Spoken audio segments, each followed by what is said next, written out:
नमस्कार, India news देख रहे हैं आप। मैं हूं आपके साथ आकांक्षा। चलिए एक नजर फटाफट खबरों पर डालते हैं।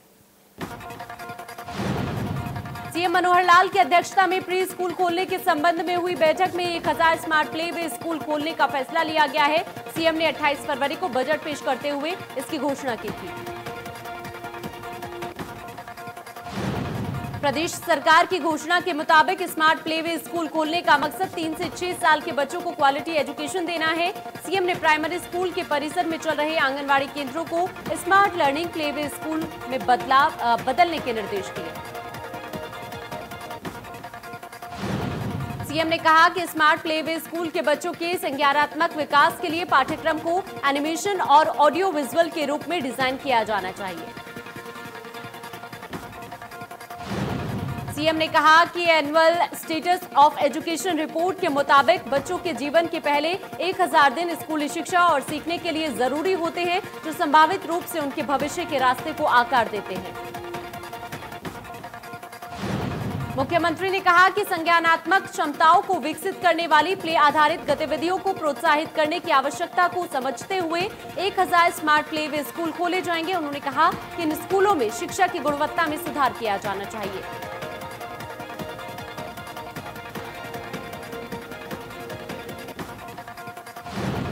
नेताओं के बरोदा हलके के दौरे को लेकर गोहाना के विधायक जगबीर मलिक ने कहा कि इससे पहले कोई भी मंत्री और विधायक बरोदा हलके में नहीं आया। उपचुनाव के चलते अब नेता गांव-गांव जाकर झूठे वादे कर रहे हैं। जगबीर मलिक ने कहा कि बीजेपी और जेजेपी के नेताओं ने चुनाव के समय प्रदेश की जनता से वादे किए थे और मैनिफेस्टो भी जारी किया था, लेकिन आज तक दोनों पार्टी के नेताओं ने कोई भी वादा पूरा नहीं किया। सरकार से हर वर्ग दुखी है। बरोदा हलके के गांव भैंसवाल कला पहुंचे पूर्व मंत्री ओपी धनखड़ ने कहा कि बरोदा हलके में पहले कांग्रेस का उम्मीदवार रहा है, जिसके चलते हलके का पूरा विकास नहीं हो सका। बरोदा हलका सरकार के साथ जाता है तो यहां विकास होगा। पूर्व मंत्री ओपी धनखड़ ने पंचायती राज के विकास कार्यों को लेकर कहा कि पिछले 5 साल की सरकार में सभी पंचायतों में 5000 करोड़ रुपए दिए। अच्छा काम करने वाली पंचायतों को 1 लाख के इनाम के तौर पर भी देने का प्रावधान किया। जगबीर मलिक पर पलटवार करते हुए धनखड़ ने कहा कि उनकी पार्टी के लोग आएंगे तो उनको क्या कहेंगे। चुनाव एक ऐसा अवसर होता है, ऐसी बातों पर ध्यान नहीं देना चाहिए। पूर्व कांग्रेस प्रदेश अध्यक्ष अशोक तंवर ने राजस्थान के हालात को लेकर हरियाणा कांग्रेस पर निशाना साधा। अशोक तंवर ने कहा कि कांग्रेस में सब कुछ ठीक होता तो उन्हें पार्टी नहीं छोड़नी पड़ती। अशोक तंवर ने कांग्रेस के कुछ नेताओं पर निशाना साधा। उन्होंने कहा कि उनके मामले में सभी महासचिवों ने उनका विरोध किया था। साथ ही तंवर ने कहा कि किसी ने उनके मामले में मध्यस्थता नहीं की। राजस्थान के सियासी संकट को लेकर तंवर ने कहा कि हरियाणा में भी कांग्रेस से हालात नहीं संभल पाए थे। उन्होंने दोनों मामलों को एक बताने को लेकर कहा कि हरियाणा में न्याय की लड़ाई थी तो राजस्थान में सत्ता की लड़ाई चल रही है। यूथ कांग्रेस संगठन को मजबूत करने को लेकर बैठकों का दौर जारी है। यूथ कांग्रेस प्रदेश अध्यक्ष सचिन कुंडू ने इसको लेकर इंडिया न्यूज हरियाणा को जानकारी दी। यूथ कांग्रेस प्रदेश अध्यक्ष ने कहा कि युवाओं को जोड़ने के साथ साथ संगठन की मजबूती के लिए शुरू की कवायद की गई है।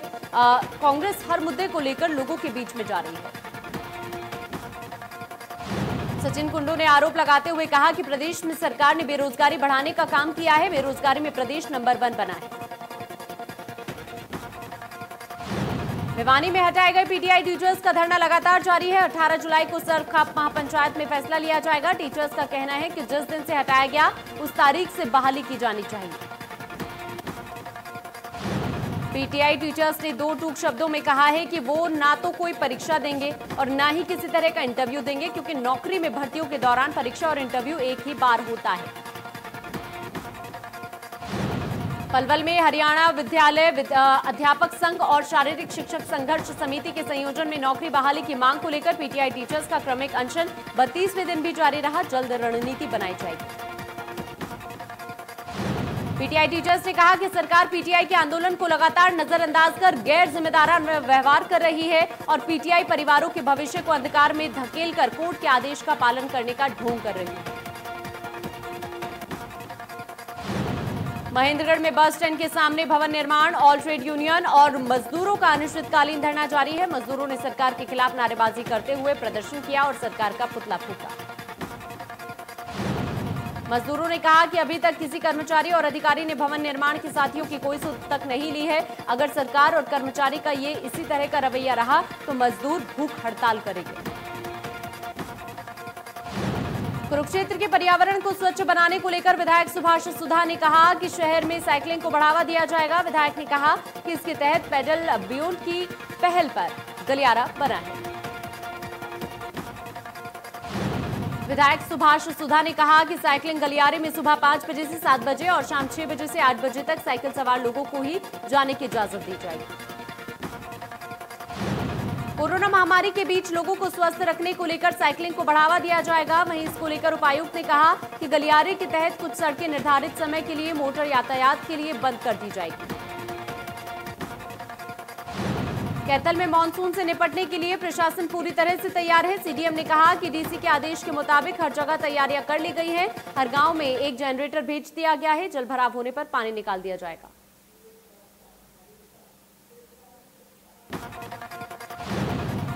मानसून के मद्देनजर झज्जर के सामान्य अस्पताल में सफाई कराई जा रही है। सैनिटाइजिंग का काम भी कराया जा रहा है और अस्पताल के प्रांगण में कीटनाशक दवाई का छिड़काव भी किया जा रहा है।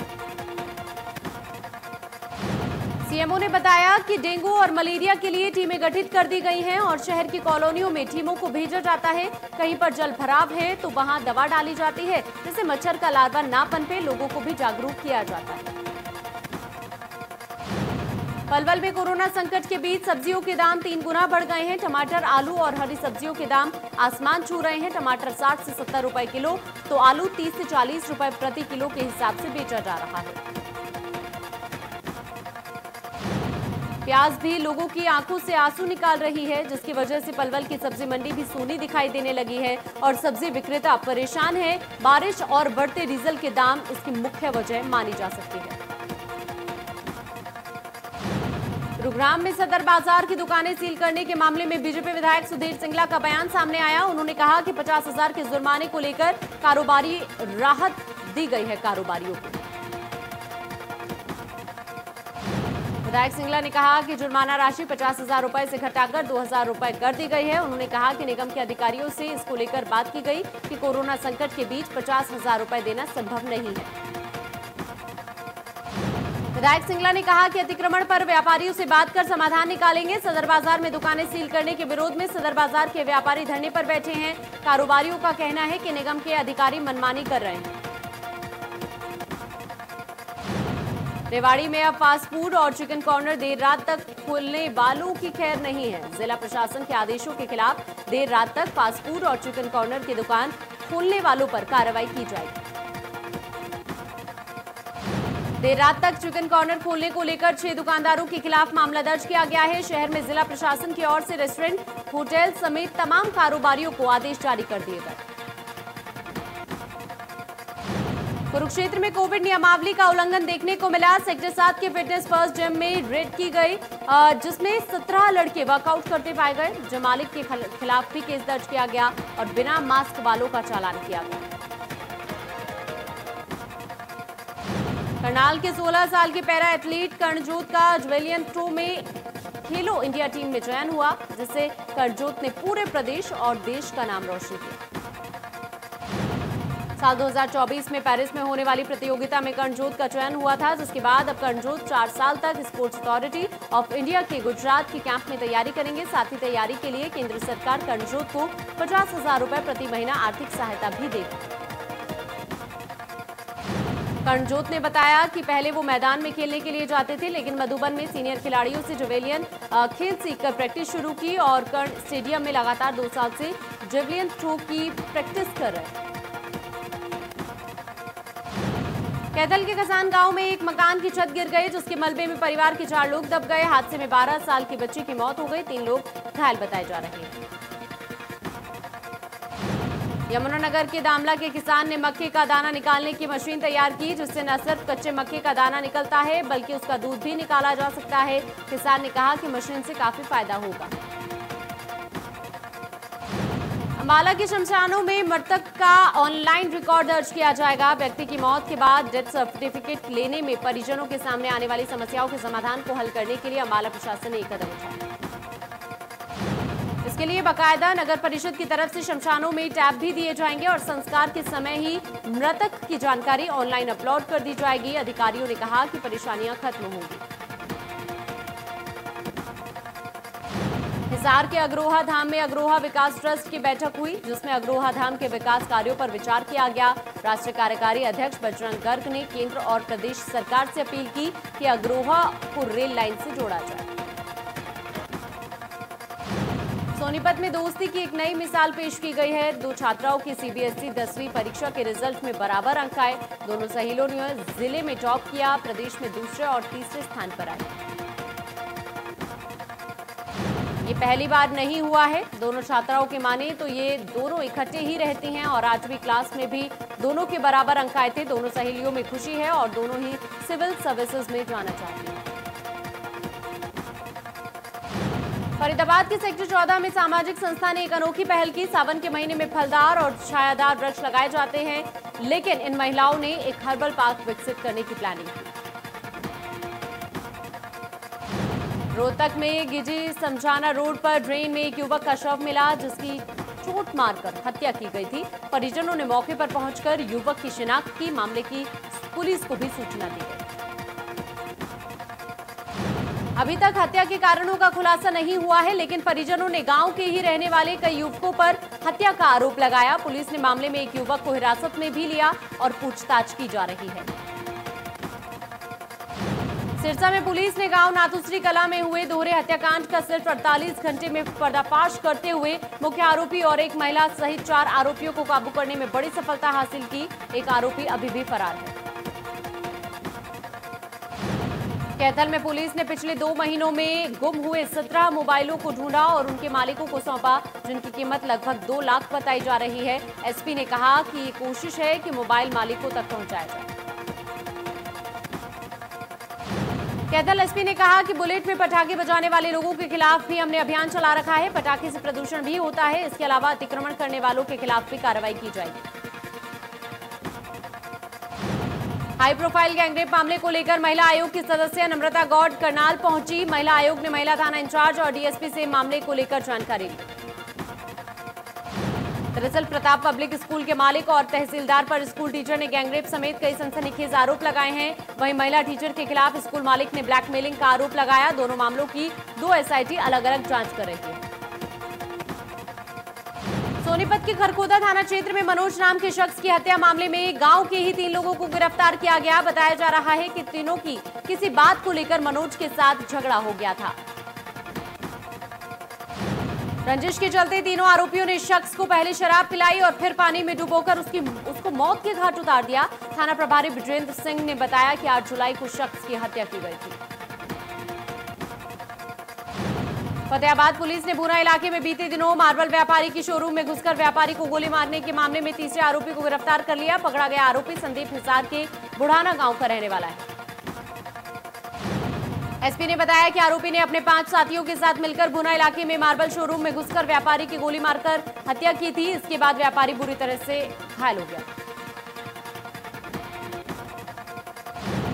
भिवानी जिला के भवानीखेड़ा में एक महिला ने चलती ट्रेन के सामने कूदकर खुदकुशी कर ली। मृतक महिला भवानीखेड़ा क्षेत्र के बाहर की बताई जा रही है। पुलिस ने शव को पोस्टमार्टम के लिए भेजा।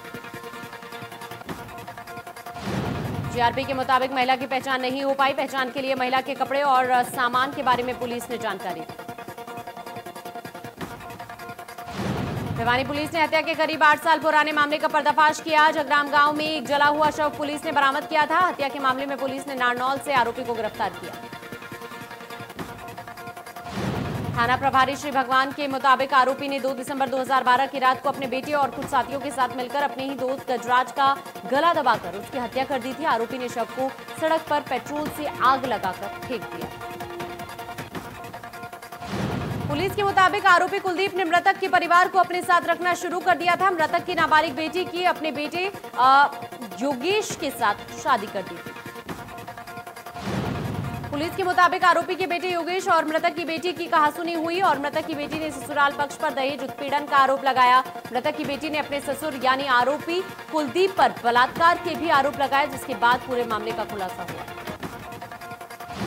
चरखी दादरी पुलिस ने बाडड़ा इलाके के जेवली गांव में छापेमारी कर नकली शराब का भंडाफोड़ किया है। पुलिस ने मौके से भारी मात्रा में नकली शराब बनाने का सामान, नामी कंपनियों के लेवल और खाली बोतलें बरामद की। नकली शराब की फैक्ट्री एक मुर्गी फार्म हाउस में चलाई जा रही थी। पुलिस ने मामले में 4 लोगों को गिरफ्तार भी किया है। 3 भागने में कामयाब हो गए। मुर्गी फार्म हाउस के मालिक समेत कई लोगों के खिलाफ केस दर्ज कर जांच शुरू कर दी। पुलिस के मुताबिक इसके पीछे करीब दर्जन भर लोगों का एक गिरोह काम करता था। कुछ लोग नकली शराब बनाने का काम करते थे तो कुछ सप्लाई की डिमांड पूरी करते थे। रात के अंधेरे में पुलिस को चकमा देकर शराब सप्लाई होती थी। करनाल के रेड क्रॉस दफ्तर में सांप मिलने से हड़कंप मच गया। सांप को देखते ही दफ्तर में काम करने वाले कर्मचारियों के पसीने छूटने लगे। उसके बाद सांप पकड़ने वालों को बुलाकर सांप को पकड़ाया। फतेहाबाद के भट्टू इलाके में चोरों ने एक साथ 5 दुकानों के ताले तोड़कर चोरी की वारदात को अंजाम दिया। लाखों रुपए की चोरी की घटना सीसीटीवी में कैद हो गई। सीसीटीवी में 2 चोर लोहे की रोड से दुकान का ताला तोड़ते हुए दिखाई दे रहे हैं। दुकान के अंदर कुछ सामान चुराते हुए चोरों ने मुंह पर कपड़ा बांध रखा था तो दूसरे का चेहरा साफ नजर आ रहा है। चोरी की सूचना मिलने के बाद पुलिस मौके पर पहुंचकर चोरों की पहचान करने में जुट गई है। दुकानदारों ने पुलिस प्रशासन से मामले में जल्द कार्रवाई की मांग की। गुरुग्राम में 142 नए कोरोना के मामले सामने आए, जबकि 120 मरीज ठीक होकर डिस्चार्ज हुए। अभी तक शहर में 7,350 कोरोना पॉजिटिव के कुल मामले सामने आ चुके हैं, जबकि 6,197 ठीक हुए हैं। 110 लोग जान गंवा चुके हैं। डिप्टी सीएम दुष्यंत चौटाला के सचिव कोरोना पॉजिटिव पाए गए, जिसके बाद उनकी कोठी को सैनिटाइज कराया गया। सोनीपत में जिले में एक दिन में सामने आए कोरोना के 28 नए मामले। जिले में 2,275 कुल कोरोना संक्रमित केस। कोरोना से अब तक 24 मरीजों की हो चुकी है मौत। सिरसा में कोरोना के 7 नए मामले सामने आए। अब तक जिले में कुल 238 कोरोना संक्रमित मरीज मिले। जिले में 89 कोरोना मरीजों का इलाज चल रहा। कोरोना से एक मरीज की मौत। फरीदाबाद में जिन क्षेत्रों में कोरोना के केस ज्यादा हैं उन क्षेत्रों में एंटीजन डायग्नोस्टिक टेस्ट वैन भेजकर कोविड-19 के टेस्ट मुफ्त किए जा रहे हैं, जिसका रिजल्ट मात्र आधे घंटे में ही सामने आ जाता है। बल्लभगढ़ के वार्ड 3 और 4 के लिए सेक्टर 23 के सामुदायिक भवन में विशेष कैंप का आयोजन किया गया, जिसमें क्षेत्र के लोगों ने भारी संख्या में पहुंचकर अपने टेस्ट मुफ्त में कराए। इस मौके पर कैबिनेट मंत्री मूलचंद शर्मा, कृष्णपाल गुर्जर ने स्वास्थ्य विभाग के अधिकारियों और कर्मचारियों को बधाई दी। कहा कि लगातार कोविड-19 जैसी महामारी में ये जनता के लिए सेवा भाव से काम कर रहे हैं। प्रदेश में कोरोना के 23,000 से ज्यादा केस। एक दिन में 678 नए मामले सामने आए। एक दिन में कोरोना से 7 लोगों की मौत। कुल 319 लोगों की कोरोना से हुई मौत। फरीदाबाद में 216, गुरुग्राम में 82, सोनीपत में 66 मामले सामने आए। कोरोना के 23,306 कुल case. 5,320 active case. 75.80% recovery rate. Maharashtra में एक दिन में 6,741 कोरोना के नए केस। 2,67,665 कुल संक्रमित मरीज। 10,695 कोरोना मरीजों की मौत। 1,07,665 मरीजों का चल रहा इलाज। दिल्ली में एक दिन में 1,606 कोरोना के नए केस। 1,15,346 कुल कोरोना संक्रमित केस। 3,446 कोरोना मरीजों की हो चुकी है मौत। 18,664 मरीजों का चल रहा इलाज। देश में कोरोना ने मचाया कहर। 24 घंटे में सामने आए 32,607 नए केस। मरीजों की संख्या हुई 9,70,000 के पार। अब तक 24,929 मरीजों की मौत। ब्राजील में 19,70,909 कोरोना संक्रमित केस। 75,523 कोरोना मरीजों की मौत। 63,98,822 कोरोना मरीजों का चल रहा इलाज। अमेरिका में 36,16,747 कोरोना संक्रमित केस। 1,40,140 कोरोना मरीजों की मौत। 18,30,645 कोरोना मरीजों का चल रहा इलाज। दुनिया में कोरोना के 1,36,92,604 संक्रमित केस, 5,86,839 कोरोना मरीजों की मौत, 50,68,459 मरीजों का चल रहा इलाज।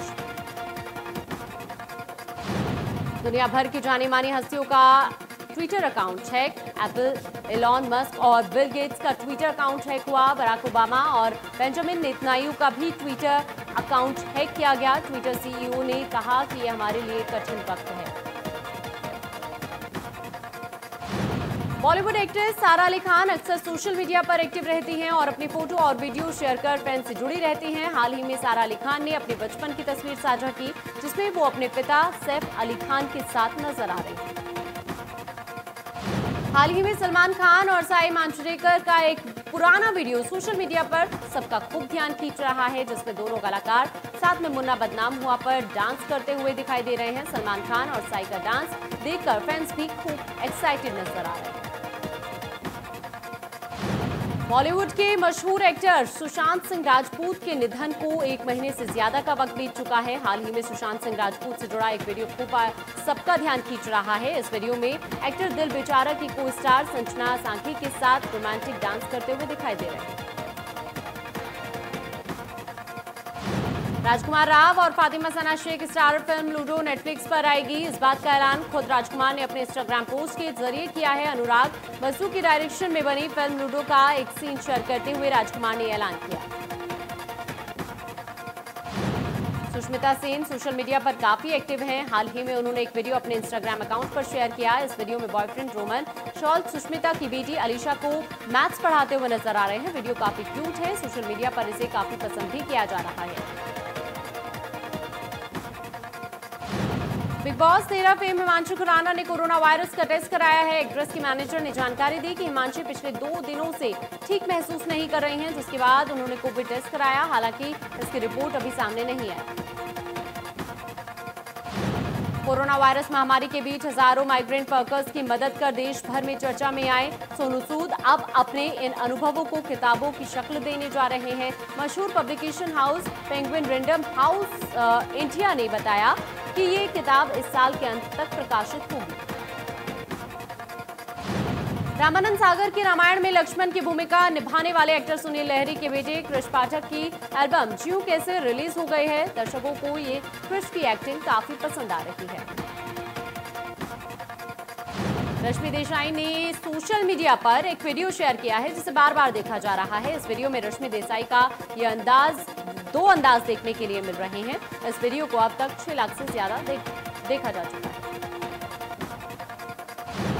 बिग बॉस 14 का फॉर्मेट इस बार लॉकडाउन और सोशल डिस्टेंसिंग पर बेस्ड होगा। इस बार शो के फॉर्मेट में भी कोरोना वायरस को देखते हुए कई बदलाव किए जा सकते हैं। कहा जा रहा है कि बिग बॉस 14 में लॉकडाउन कनेक्शन भी देखने के लिए मिल सकता है।